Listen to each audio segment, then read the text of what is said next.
ಪ್ರತಿ ತಿಂಗಳು ಪಿಂಚಣಿ ಹಣವನ್ನು ಪಡೀತಕ್ಕಂತಹ ಪಿಂಚಣಿದಾರರಿಗೆ ಇದೀಗ ಏಪ್ರಿಲ್ ತಿಂಗಳ ಪಿಂಚಣಿ ಹಣಕ್ಕೆ ಸಂಬಂಧಪಟ್ಟಂತೆ ಒಂದು ಇಂಪಾರ್ಟೆಂಟ್ ಇನ್ಫಾರ್ಮೇಷನ್ ಆದರೆ ಬಂದಿದೆ. ಸೊ ಬನ್ನಿ ಅದರ ಬಗ್ಗೆ ನಾವು ಈ ವಿಡಿಯೋದಲ್ಲಿ ಮಾಹಿತಿಯನ್ನು ತಿಳ್ಕೊತಾ ಹೋಗೋಣ. ಸೊ ವಿಡಿಯೋವನ್ನು ಸ್ಟಾರ್ಟ್ ಮಾಡ್ತೀನಿ.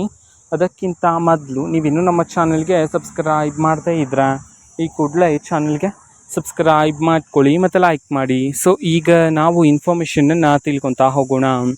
ಸೊ ನೋಡಿ, ಇವತ್ತು ಅಂತಂದರೆ ದಿನಾಂಕ 5/5/2026 ಇವತ್ತು ಪಿಂಚಣಿದಾರರಿಗೆ ಏಪ್ರಿಲ್ ತಿಂಗಳ ಪಿಂಚಣಿ ಹಣವನ್ನು ಬಿಡುಗಡೆ ಮಾಡೋದಕ್ಕೆ ಸಂಬಂಧಪಟ್ಟಂತೆ ಈಗ ಮಾಹಿತಿಯನ್ನು ತಿಳಿಸಿರ್ತಕ್ಕಂಥದ್ದು.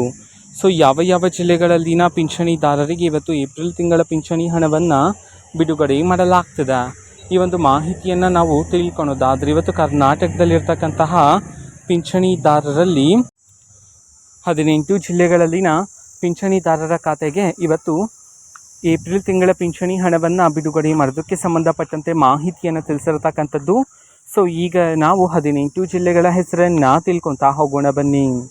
ಸೊ ಮೊದಲಿಗೆ ದಕ್ಷಿಣ ಕನ್ನಡ, ಧಾರವಾಡ, ದಾವಣಗೆರೆ, ಗದಗ, ಹಾಸನ, ಹಾವೇರಿ, ಕಲಬುರಗಿ, ಕೊಡಗು, ಕೋಲಾರ, ಕೊಪ್ಪಳ, ಬೀದರ್, ಚಾಮರಾಜನಗರ, ಚಿಕ್ಕಬಳ್ಳಾಪುರ, ಚಿಕ್ಕಮಗಳೂರು, ಚಿತ್ರದುರ್ಗ, ಬಳ್ಳಾರಿ, ಬೆಳಗಾವಿ, ಬಾಗಲಕೋಟೆ ಈ 18 ಜಿಲ್ಲೆಗಳಲ್ಲಿನ ಪಿಂಚಣಿದಾರರ ಖಾತೆಗಾದರೆ ಇವತ್ತು ಏಪ್ರಿಲ್ ತಿಂಗಳ ಪಿಂಚಣಿ ಹಣವನ್ನು ಬಿಡುಗಡೆ ಮಾಡೋದಕ್ಕೆ ಸಂಬಂಧಪಟ್ಟಂತೆ ಈಗ ಮಾಹಿತಿಯನ್ನು ತಿಳಿಸಿರ್ತಕ್ಕಂಥದ್ದು.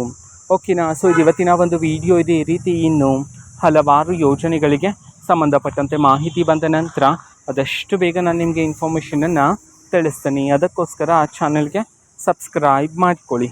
ಮತ್ತೀಗ ನಾವು ಫೇಸ್ಬುಕ್ಕಲ್ಲೂ ಸಹ ಈಗ ವಿಡಿಯೋಸ್ಗಳನ್ನು ಅಪ್ಲೋಡ್ ಮಾಡ್ತಿದ್ದೀವಿ. ಫೇಸ್ಬುಕ್ ಚಾನಲ್ ಲಿಂಕನ್ನು ಡಿಸ್ಕ್ರಿಪ್ಷನ್ ಬಾಕ್ಸಲ್ಲಿ ಕೊಟ್ಟಿರ್ತಾನೆ, ಕ್ಲಿಕ್ ಮಾಡಿಬಿಟ್ಟು ಫಾಲೋ ಮಾಡಿ.